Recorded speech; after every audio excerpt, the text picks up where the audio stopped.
this, that, and the third. And I was like, obviously I'm getting fired from these jobs because I hope my parents don't listen to this interview. But because I don't do that. I need to figure out a way that I can make a living doing music and also like not be stressed out about life, like not be stressed out about answering to someone or doing this, that, and that. I need to give myself space and air and breath to be able to like make the music that I want to make, period.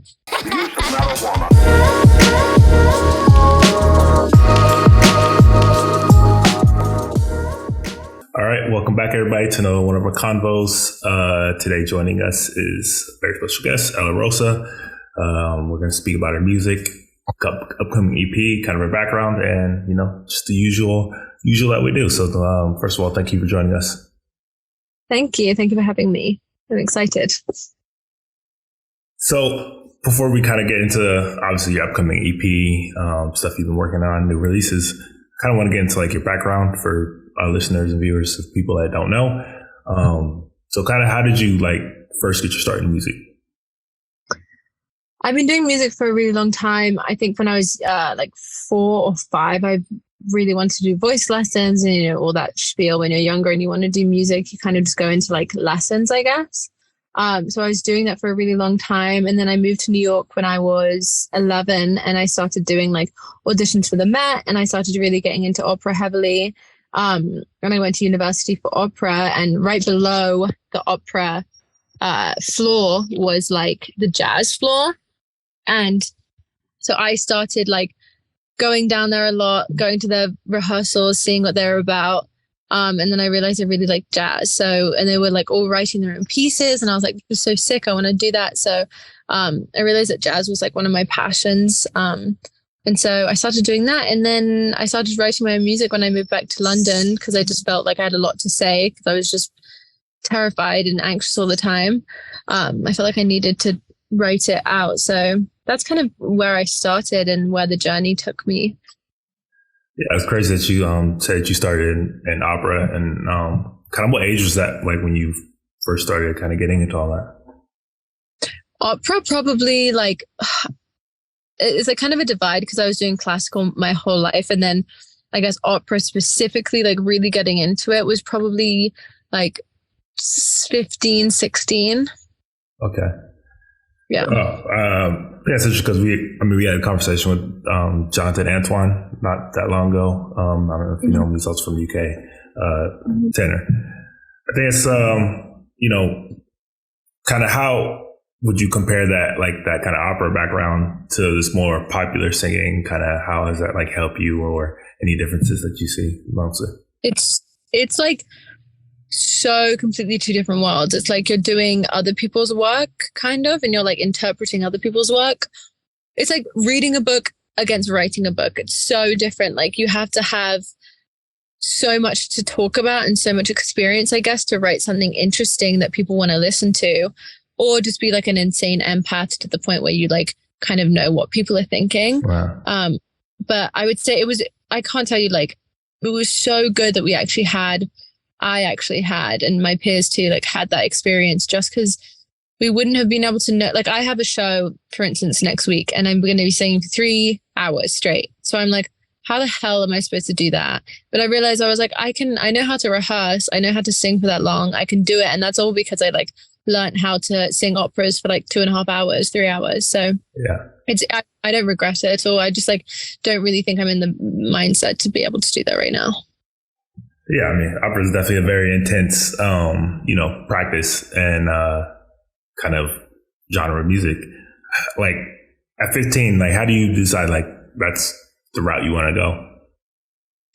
I felt almost cornered. I didn't really know what the path was. I didn't even know that you could like write music. I knew that you could write music, but I didn't know you could like make a career from it.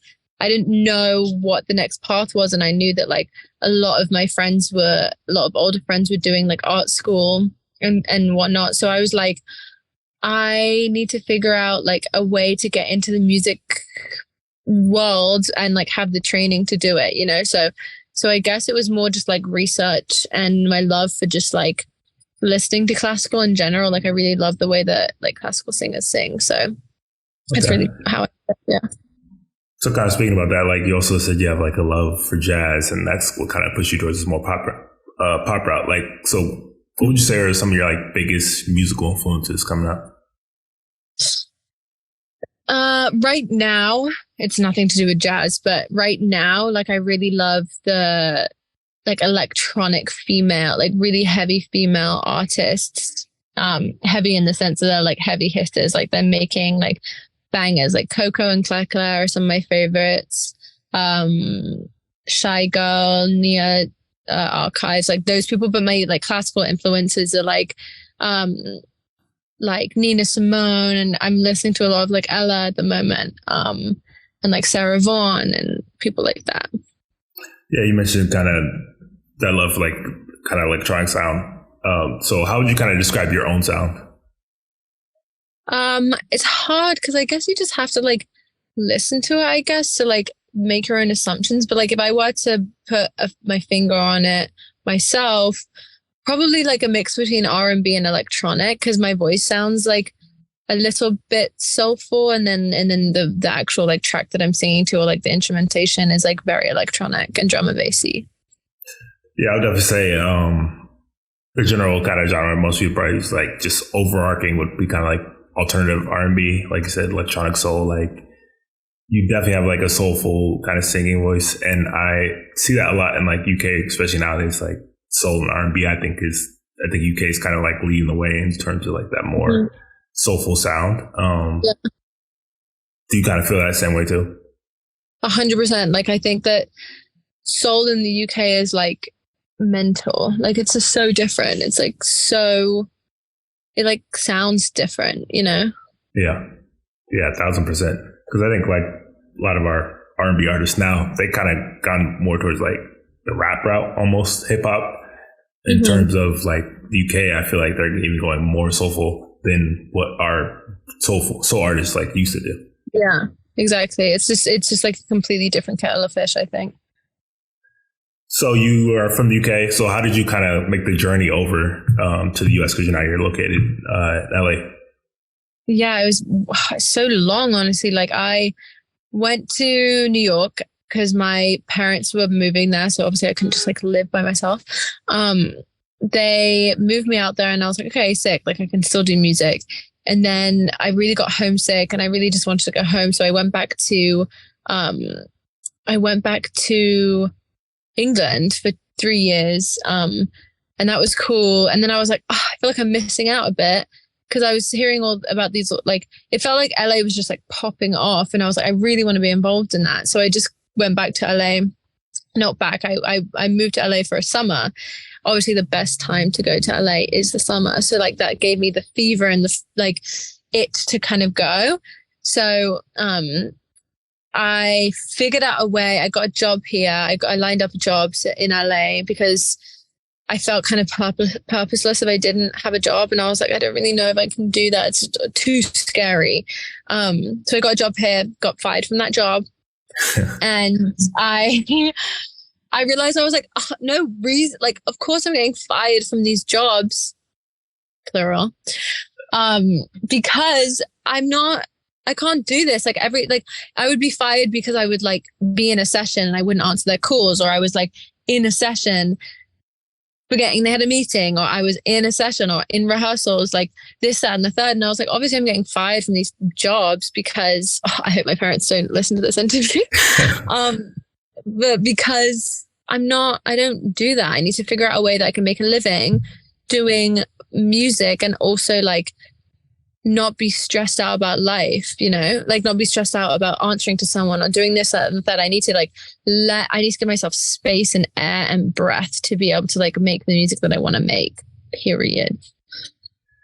Yeah. I mean, I think a lot of artists say that first step, you kind of got to just dive on in and make it like full-time job, fully commit. And kind of how's that been going for you since, you know, been fired from a few jobs? Now music is your sole job. Like, I mean, last year was my first year doing it. And it was, the first 2 months were like absolutely terrifying, financially, emotionally, whatever. It was just terrifying. I was like not a good friend to a lot of people. I was like I was just like not there for a lot of things because I was just terrified.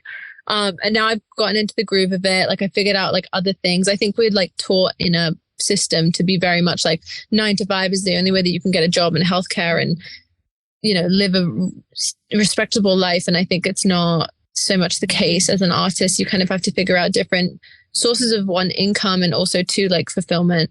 And I think right now, touch wood, I'm getting like both heavy streams of income, not income, but like heavy streams of like not feeling terrified about finances. And then also like passion wise, like creatively, I'm feeling like very much fulfilled, which is great. Okay, that's good to hear.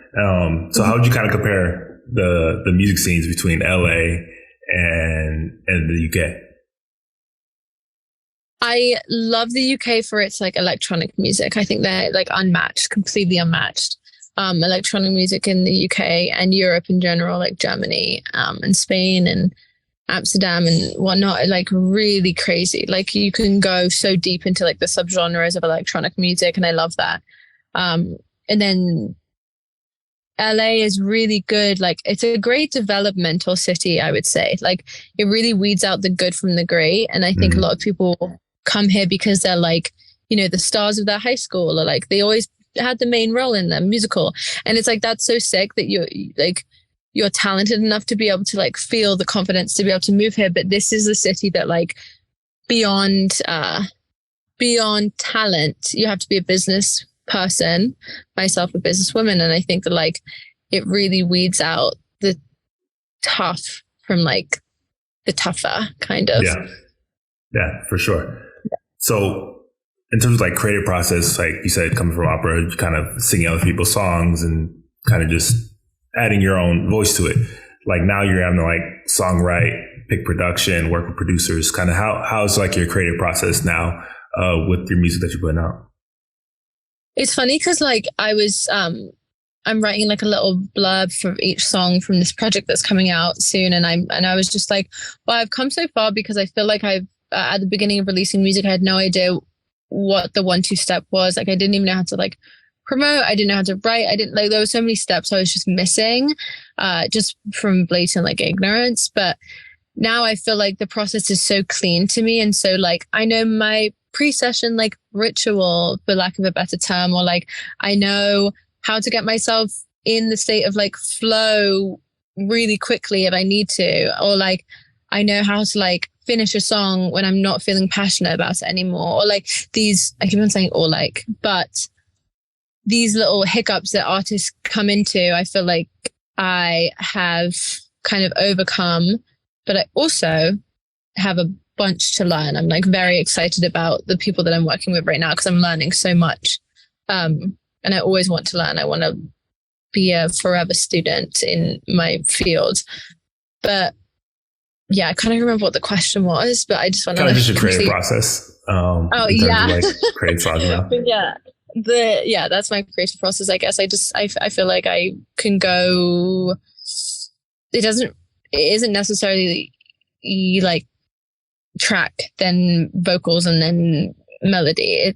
It's more just whoever wants to take the reins on this, that, and the third. Like I can either take the reins on instrumentation and then someone else can do the writing, or, you know, it doesn't really matter because I have collaborators now that I feel comfy doing kind of anything with, you know? Yeah. And, like, I think with your music specifically, like your production is really interesting. You have this combination of like R&B, electronic elements, synths, and all this stuff. And like you kind of mentioned earlier, is I think in Europe and UK and that area, like that electronic production is just so much more in depth and just on a different level. So how do you go about like adding those electronic elements to like more R&B, soulful type of production that you have? Say that one more time. How do I go about like combining those two elements together, like electronic, R&B, and it's honestly, I think, just a state of habit. I don't know if it's a sense of like, actually, no, tell a lie, because sometimes I've gone into sessions where I'm like, oh, this sounds like very R&B, to the point where like, I don't even feel connected to it. Like I don't feel excited about it. And then vice versa. Like it feels too electronic to the point where I'm like, I can't hear melody, or I can't hear like a groove to it. So I try to keep the like groove and feel and soulfulness of like R&B and then also like the danciness of electronic. And I really like to strike like a perfect balance, but I don't think I've got that completely yet, but I hope to someday. I think it's like a subgenre, or like however you want to say it. It's definitely like developing more and more. I can't think of a ton of artists that are like doing this particular type of sound or style, but you do see like a lot of bigger artists kind of dipping their toes in, like Beyonce with their like last album that's far more house, dance and everything. Drake is putting out full on like dance records. So when you like see like all these other artists, like big artists kind of veering into that lane a little bit, like does that get you excited to see kind of like, oh, more people are kind of recognizing this sound and what this direction? 100%. And I guess it like makes me excited just because it's like happy music. Like I really enjoy making like fun, happy music, or like music that makes people feel driven like that. It feels good that like these big artists who have millions upon millions of followers and listeners are doing the same thing. It's like we're kind of changing the vibe of like people's emotions every day, which is cool. Yeah, totally. So like I said, you know, this past year you've fully gone into music as your sole focus, putting out more projects, putting out more songs. Kind of how would you say like your evolution has been from when you first started kind of the songwriting process to like now, where you are now? I think it's come to a level where I'm a bit less ADHD. I was saying this the other day, like I used to go into like a session and write and just focus like completely on melody and not so much on like what I actually have to say. And I think now like I have like this project's been so good for me because I have had the capacity to say like, this is the core of what I want to say. How can we put a branch on it? How can we like put little veins out, subgenres of how that feels to someone in this situation? And I think that like I've had a subject line and I've stayed really focused on the subject line. And I think that's how I want to go forward. Like going into a session, writing a song, figuring out the subject of it and really not going far from it. I want to keep it like super saturated. A song should be 3 minutes of that one feeling, not a million different feelings. Mm-hmm. I think at least that could be misconstrued in some way, I'm sure. But I think that's how I've kind of developed, in the sense that I'm not so all over the place lyrically.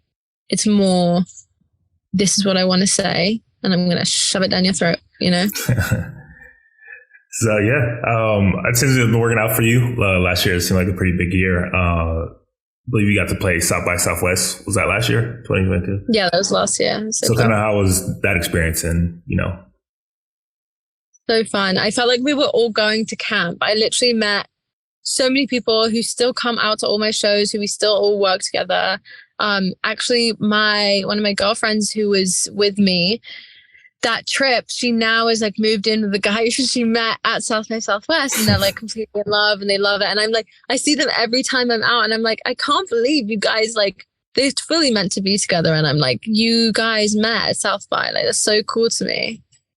Yeah, South by is definitely, I think, even though as much as for fans and everything, it's even bigger for like the industry and being able to meet all these different people and labels and you know, people that are involved in music at all different capacities. Yeah. So also, I've kind of like looked at Twitter and socials a little bit. You mentioned that, you know, Web3, seems like a kind of a passion for you right now? Yeah, it's just something that I got into recently. I'm not like an expert at it, but I definitely am interested in the whole thing. I think it's like so cool that artists can get involved in something that is like so opposite from artist stuff, you know? Like you would think this techie new subgenre of life or finances, I guess, is so opposite from the way of like an artist. And I think that it's cool that artists who are like pretty airy-fairy are getting into something that's quite, you know, beneficial. Like it expands our minds a bit more. It's cool. So do you where do you see kind of like the future of music possibly going with like this NFT, this kind of ownership being spread out to like fans and whatnot? I think it's a hard question. It's a really hard question because I think it's good for certain things. but not for everything. I think vice versa. Like, I don't think, I don't know if it translates to everything. I don't know if it'll transfer from like, Spotify to Web3. I don't know, but I think there's a lot of like exciting potential in there. Like, I think it's a good way for artists to get their music out to fans who wouldn't necessarily listen to them in the first place if they weren't for, it's just like another pocket of fandom. And I think that's cool. Yeah, I think artists who like do a really good job of cultivating an actual community can really benefit from something like that, because then they can avoid, having to go through all these third parties and everything, and just go directly to this community of fans that they've really cultivated. Exactly. So let's talk about your new EP, Anxious Attachment Style. First of all, the name, kind of what's the meaning behind it? What is anxious attachment? So it literally is what it is. I am like the person who goes into a relationship and is like, never leave me. I'm so scared to be alone. That type of person. And I've realized that like with my music, I make stuff because I want to kind of rid myself of that feeling. I do a lot of stuff so I can be like, that's a staple of how I was feeling in that moment. Let's move forward. And that's what this project is kind of feeling like to me. I want it to be a loss of control for myself, and happy with doing so. Okay. Anxious attachment style. Okay. So you've also been putting out some singles for it. So kind of what's the response been to everything that you put out so far? Really like very overwhelmingly good. And I was very scared to put it out. I was scared to put it out because it was like a switch from my usual stuff. But people are really responding well. The show I just played went so well, in the sense that it's music that people have never heard before, and they were dancing to it, having a good time to it, having a good night, basically. It was fun. Do you have any tracks, favorite tracks off the EP that you're like most excited about playing? Ruin My Life is one of my favorites. It's the focus track because it's very dark and like almost tongue-in-cheek funny. Okay. Yeah, I can definitely see that. Going back and heard it. I also like Why You. I like Why You Live. I feel like you really, the production on that one was perfect. Yeah, Trey, like my friend Trey, who I have a session with tonight, really like killed it on that front. He took the references of like UK garage drum and bass and just went with it. And I loved it. Oh yeah. I think you guys definitely nailed it and kind of melded it all together perfectly. Thank you. So I think that comes out, February 10th? Yeah, it's the weekend before Valentine's. Okay. So do you have any goals or plans for this release, this EP, or you kind of using this to build up to a full, bigger project? I don't know if I'm there for I don't know if I'm there. Like if you're alluding to like an album, I don't know if I'm there yet.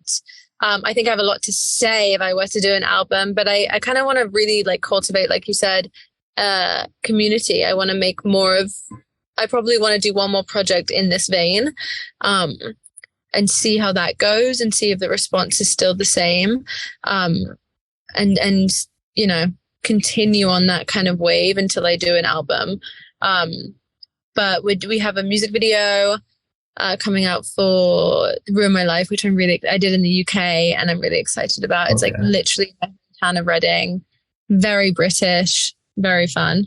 I'm just really excited to put it out there because it's such a fun, happy. I want people to just like be happy and fun to it, basically. Well, people will get a chance to hear very soon. I think like a week or two now. I've heard it. I'm a fan. I think you're really onto something, and I think the whole subgenre of like electronic, R&B, soul, however you want to like label it, I think it's definitely like a growing section of music, and I think a lot more artists and people are kind of recognizing the potential from like this mix. Yeah, I think so too. I hope so. Honestly, I do hope, because it's like such a fun thing for everyone to dive into. it's different too. I feel like there's been a lot of repetitions of things in the last 5 years of music, and this is something new. Yeah, they're definitely like new and refreshing. And I don't know if there's like any artists currently in this like lane that you kind of look to as like a peer or as like an inspiration. Like I said, like at the beginning, this girl, Nia Archives, is a really great one. So good. So like clean and interesting. Her production is so interesting. Who else is the girl? Oh, Coco and Claire. In terms of like lyrical content, I think their stuff is so funny. It's very like relatable to women, especially. I think it's very funny, and I like their production too. Okay, you'll definitely have to check them out. Everybody who is listening, watching this, wherever, definitely go check out Ella and her new project, Anxious Attachment Style, coming out February 10th. And yeah, man, thank you for joining us and talking to us about your music. And definitely be checking you out more in the future. That's so sweet. Thank you so much. I appreciate you listening to it and also saying those kind things. So I'm excited for people to listen.